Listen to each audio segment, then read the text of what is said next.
Selamat pagi Pak Prabowo. Saya atas nama Pak Antono dari Kota Bojonegoro. Saya merasa kecewa dengan Bapak Presiden Prabowo. Karena apa Pak? Pegawai pajak khususnya Pratama di Bojonegoro itu sewenang-wenang.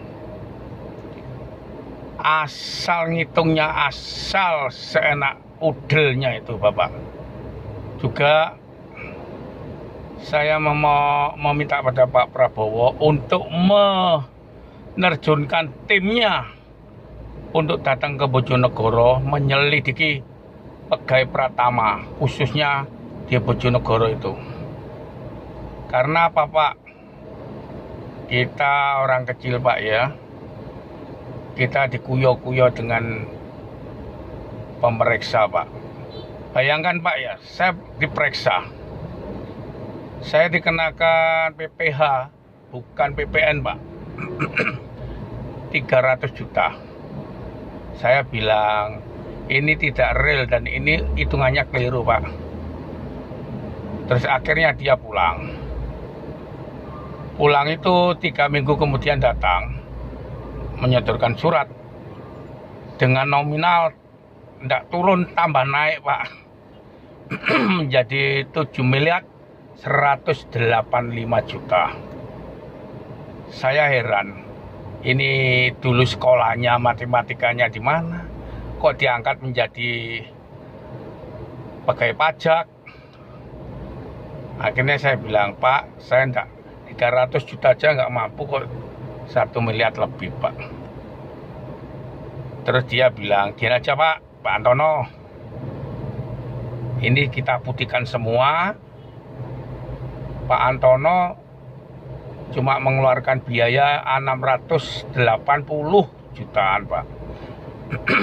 Saya juga bicara gini Pak, kalau andai kata saya punya uang, saya juga tidak akan memberi Bapak atau memberi peluang untuk orang-orang korupsi seperti Anda ini. Berarti Anda ini bajingan, bandit, bersepatu dan berseragam. Sampean dilindungi payung hukum Pak. Kalau saya dikejar-kejar hukum, suatu misal membayar pajak telat aja dikejar-kejar seperti maling saya ini. Tolong Pak Prabowo,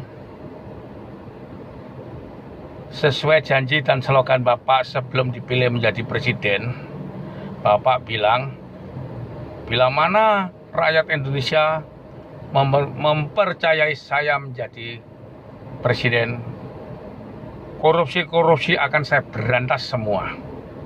Saya tidak pandang bulu dari backing mana aja. Saya merasa salut, saya merasa bangga dengan Pak Prabowo pada waktu itu.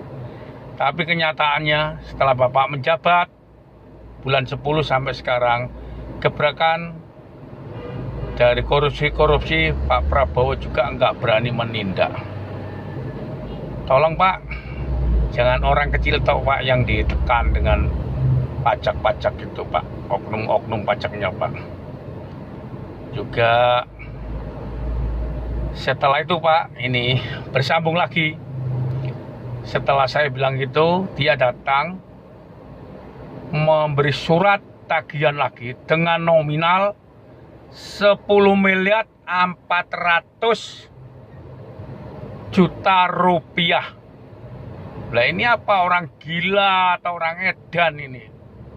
Tolong Pak, orang seperti itu dipecat Pak, supaya tidak meresahkan WP lainnya Pak. Seperti di daerah mana itu Pak, saya baca itu Pak ya, bahwa WP itu ditakut-takuti dengan denda 200 miliar, dia jatuh geblak Pak, akhirnya meninggal dunia. Tapi kalau saya enggak Pak, kalau saya digedek itu, daripada saya yang mati, lebih baik dia yang saya bunuh nanti. Karena apa Pak? Kita cari uang halal, dihalang-halangi terus Pak. Sekali lagi mohon Bapak Presiden yang berwenang untuk memecat anggota-anggota yang menekan, meresahkan WP-WP di mana saja berada. Karena WP-WP ini juga dalam lindungan Bapak Presiden Prabowo. Saya Pak merasa kecewa Pak. Andai kata Bapak yang akan datang tidak mencalonkan Pak, yaitu saya terus terang akan memilih Deddy Mulyadi Pak, Gubernur Jawa Barat yang begitu harum namanya Pak itu Pak.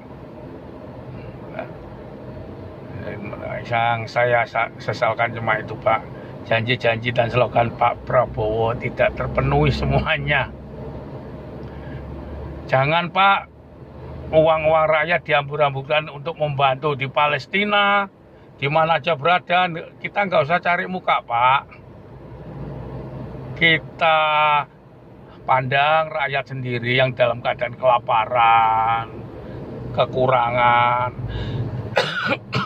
Itu sudah murni Pak. Tapi kalau sekarang kita benahi dulu di dalam rumah atau di dalam negara kita sendiri, baru kita nanti membenahi di luar Pak. Nggak apa-apa Pak, orang bantu itu nggak apa-apa Pak. Orang membantu apapun nggak apa-apa, itu rezekinya banyak. Tapi kalau membantu di daerah luar Indonesia, nggak ada artinya Pak kalau rakyatnya sendiri dalam